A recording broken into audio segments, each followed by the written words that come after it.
Bonjour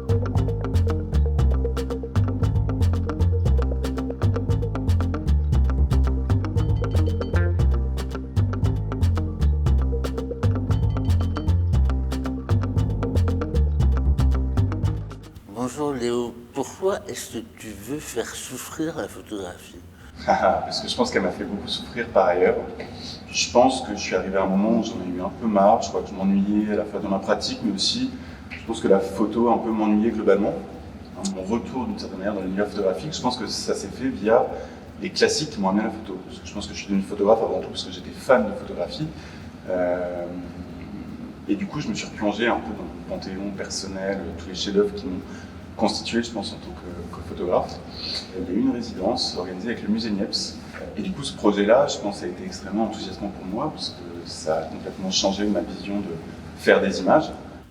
Dans toutes les séries, y compris celles qui ne sont pas exposées, il y a un double mouvement. Il y a un mouvement de déconstruction et de reconstruction. Est-ce que tu peux m'en dire un peu plus sur le... Alors, ils sont tous différents, mais sur les processus de reconstruction. Ce qui a pu aussi motiver en fait ces séries-là, je pense que c'est une légère part, mais je pense que cette part est vraiment présente, une part humoristique, qui moi m'a toujours plu. Je pense que j'ai alterné des projets, on va dire, plus légers avec des projets plus sérieux. Là, je pense qu'il y a une part de légèreté que je revendique complètement, avec souvent des concepts très simples qui se résument facilement et qui peuvent prêter à sourire. Je pense par exemple aux mashups. C'est une technique, en tout cas l'idée provient plus du milieu musical, où souvent on prend deux chansons, on les mélange ensemble et ça donne ce que ça donne d'ailleurs, le meilleur pour le pire. Là j'ai fait la même chose avec des chefs-d'œuvre de la photographie, en mélangeant les deux. Du coup effectivement il y a ce processus de reconstruction qui est différent à chaque fois.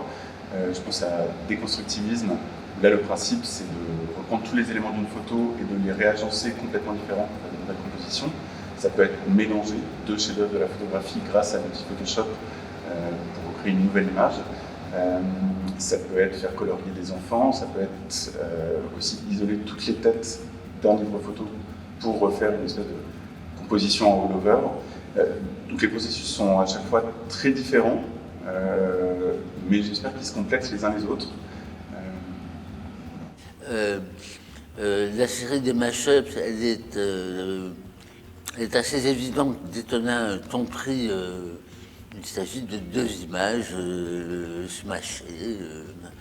Par contre, sur Summaries, sur cette façon de résumer un livre à une image, ça j'aimerais en savoir un peu plus sur la façon dont tu as procédé. La série des petites têtes, comme on l'a appelé à un moment, donc Summarize, l'idée à la base c'était de se dire pourquoi pas essayer de résumer un livre mythique, à mes yeux encore une fois, de l'histoire de la photographie en une seule planche. Globalement, souvent ce qui fait un livre de photos, ça peut être les visages, c'est souvent ce qu'on retient. Et du coup, moi j'ai décidé d'isoler tous les visages d'un seul et même livre photo et d'en refaire une composition qui reprend les formats du livre et qui permettrait d'avoir une vision d'ensemble d'un projet. Dans le processus de création, j'ai fait un premier essai avec les Américains de Robert Frank, étant commencé par le chef-d'œuvre, je pense, du livre photo. J'ai déjà numérisé tout le bouquin, première étape, ça demande un peu de temps. Après, il a fallu que j'isole chaque visage. Donc là, je faisais des captures d'écran. Alors des fois, c'est une capture d'écran, et des fois, sur certaines, je pense aux scènes de foule de Cartier-Bresson de Martine Barre, où là, pour une photo, je pouvais faire 500, 600 captures d'écran. Donc l'outil numérique m'a quand même bien sauvé, même si ça m'a demandé un temps fou. Donc j'ai détouré tout ça. Sauf qu'après, on va dire que même pas de la moitié du travail a été fait, parce que le plus long, c'est vraiment la recomposition. Donc j'ai ce cadre, j'ai un ratio, un format prédéfini par le livre, donc ça donne déjà un terrain de jeu défini. Sauf qu'après, il faut créer la composition. Et que j'ai essayé, je me suis des fois un peu arrangé avec la réalité, mais de respecter la taille de chaque visage, ce qui donne une hiérarchie complètement différente dans les compositions. Une photo plus anecdotique, mais avec un personnage très gros, va prendre beaucoup plus de place que potentiellement un chef-d'œuvre où la personne sera trop petite dans le cadre. Il y a une double lecture, une lecture quand on est assez loin du tirage, il y a un plaisir esthétique, encore une fois un peu en all-over, expressionnisme, enfin abstrait de colloque, ce qu'on veut y voir. Et en même temps, plus on se rapproche, plus on voit tous les petits détails. C'est vraiment ce va-et-vient de distance avec le tirage que je trouve assez intéressant. c'est pas si évident d'assumer un athlétisme entre Cartier-Bresson et Nan Goldin, qui a dit le pire qu'elle pensait de Cartier-Bresson. Voilà, comment elle se constitue cette espèce de bibliothèque idéale pour toi? J'ai dû écarter effectivement, je pense, certains ouvrages assez importants. Je pense que le Sleeping Baby of the Mississippi, qui a été fondamental pour moi, fondateur, je l'ai mis de côté. Bon, c'est la vie. Il se retrouve dans les mashups à l'Exos, donc j'espère qu'il me pardonnera. J'ai mis ce qui, moi, Sentimental Journey d'Araki. Moi, c'est un ouvrage qui déjà me fascine, rempli d'une tristesse infinie, mais qui me touche profondément. C'est évident qu'il fallait que je le mette. Et surtout, lui, il me permettait d'avoir ce chat, ce personnage qui revient de manière très régulière. Sa femme, lui-même, tout d'un coup, on se retrouve, un peu comme avec les Brown Sisters, à retrouver tout le temps les mêmes visages. Alors que chez Cartier-Bresson, c'est une galerie extrêmement hétéroclite. Je me suis fait plaisir. Et je pense que c'est aussi ce qui m'a plu dans ces projets-là, c'est que ça a été un vrai espace de liberté. Puis sur le moment, j'avais l'impression, en tout cas, d'être dans un territoire vierge, complètement nouveau pour moi. Et ce sentiment de liberté a été extrêmement agréable à retrouver, d'autant que j'avais une maîtrise quasi totale sur le résultat final, ce qui est rarement le cas quand on est photographe. Là, j'étais un peu une sorte de démiurge qui a en plus pioché dans l'histoire de la photographie, dans tous les plus grands chefs-d'œuvre, pour en refaire quelque chose. C'était pas désagréable. Je pense que c'est un travail qui